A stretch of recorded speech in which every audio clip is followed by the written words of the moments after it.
Hello and welcome to Living and Learning. I'm Allison Kinnear. Every Wednesday at 3 o'clock Pacific Standard Time, I hop onto Facebook Live and do a short little video about living and learning. This month, for the month of August, I am going to be talking about listening. And I'm going to start off by talking about listening to ourselves today. That's what today's topic is going to be. And the reason why I'm talking about listening is because we've been talking about confidence. We've been talking about having difficult conversations. We've been talking about, navigating some of these complexities that show up around boundaries and around expressing ourselves and enhancing our communication. And a lot of what is embedded in all of those things is the act of listening, especially listening to ourselves. So today we're going to flesh that out a little bit.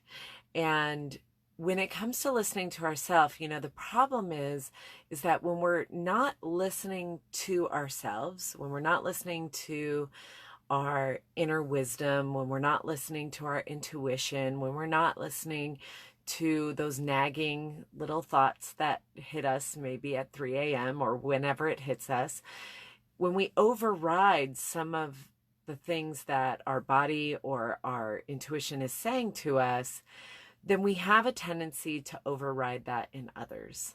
So it's one of these things where the more we listen to ourselves, the better listeners we are with others. And the better listeners we are with others helps us navigate difficult conversations. It helps us when we can listen to ourselves more. It helps us with our confidence. It helps in so many ways. So let's talk a little more about that. I was talking to a friend recently, and he was talking about having a situation at work that was coming up, and internally he was like, no, I do not want to do this. This does not work for me. But what came out of his mouth was a yes. And then he ended up following through with what he said yes to. And I had a friend of mine recently say to me, you know what integrity is?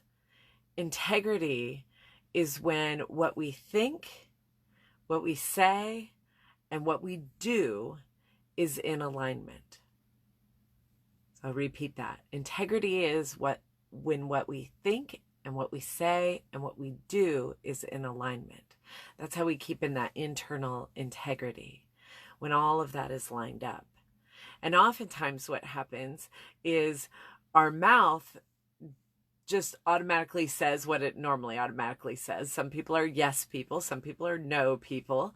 But our mouth will say whatever it normally says before what you want to do and what your mind thinks is like on board. And that's when we find ourselves out of integrity. That's the breeding ground of resentment. That's where a lot of pain and suffering can come from. And so, and hello, Emily. Hi, thank you. And I see there's somebody else on. I don't know who it is until you make a comment. So if you're watching live, feel free to type a little comment. And if you have any comments to share as we move along, feel free to add them.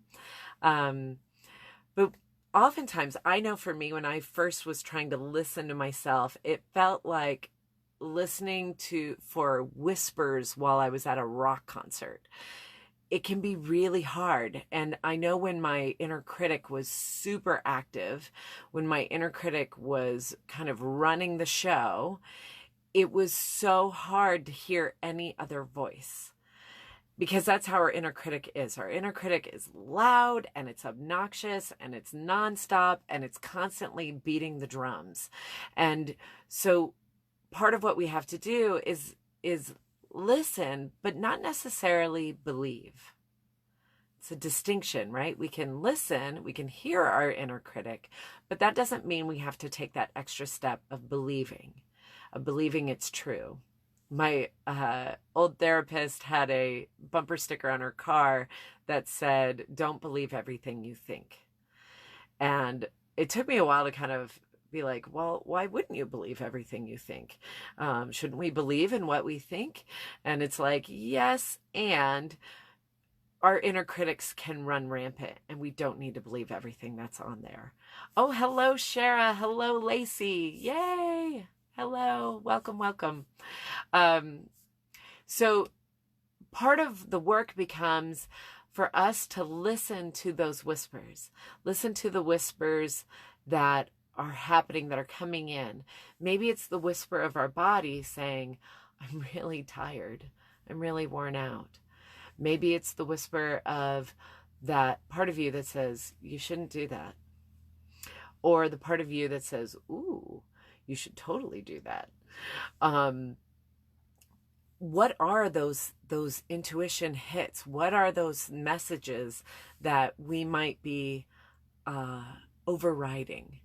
Because the thing that I've learned is that when I override my exhaustion, when I override and say, and don't listen to it, don't give it the time of day, don't acknowledge my exhaustion will ramp up, and it will also make me less empathetic or sympathetic to other people who are dealing with exhaustion.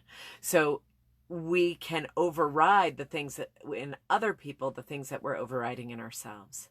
So part of the work becomes listening for the whispers, tuning in, noticing the sensations that are coming up in our bodies, and just trying to build some awareness. And when we can do that, when we can listen for the whispers, what's interesting is we can turn down that volume on our inner critic and go, okay, yeah, I hear you. You're constantly there. You're constantly like, you're not good enough. You didn't do that right. You know, we can acknowledge it and say, like, I hear you. I'm going to turn you down just a little bit because I feel like there's something else that's trying to say something.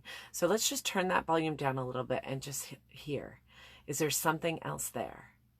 When we're having those hard moments at work, how can we bring compassion into the room, and how can we listen for the compassion that might be coming up in ourselves? And again, we don't have to necessarily take action on this. In time, maybe you will, but right now it's time to kind of like tune in our mental ears to what's happening internally in our minds, so that we can be in that integrity. So what we think, what we say, and what we do is in alignment. But that takes paying attention to, how am I really feeling about this? What do I really want to say? And what action do I actually want to take? So I offer you a challenge this week. My challenge to you is to just notice and to listen for the inner wisdom, to listen for the intuition, to listen to your body, and just listen for what it has to say. And that doesn't mean you have to change anything. It doesn't mean you have to do anything different, but just invite curiosity in and see what comes up. So I offer you that challenge for this week. And if anything does come up, feel free to leave it in the comments. Send me a private message over Facebook Messenger, shoot me an email, whatever. I'd love to hear from you and hear what's coming up for you. The other thing that I want to share with you is coming in, Shara, you can tell me this since you're online.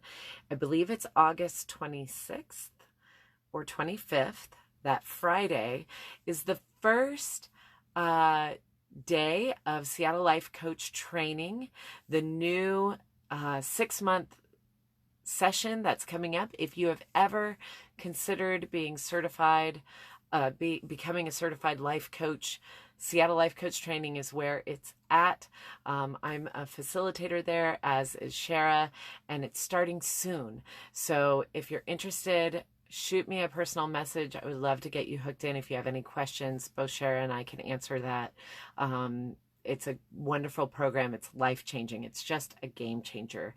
And if you're looking to up-level your life, or if you're looking to start coaching on your own, let me just thank you, Shara. Friday, August 23rd.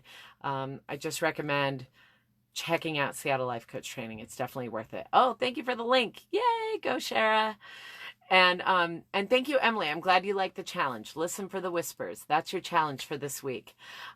Next week, we will be talking more about listening. And we'll be talking not only about listening to ourselves, but also listening to others, and how listening can be a total game changer in even the toughest situations. So I look forward to sharing more as the weeks go by. And and that occurs to me, next week will be as they say in sports, a bye week. I will be off at a national park, and I don't believe I'll have Wi-Fi while I'm there. So we'll skip next week, but it'll be back the week after. Anyway, I wish you a wonderful week of living and learning. Thank you so much for tuning in, and I will see you next time. Take care.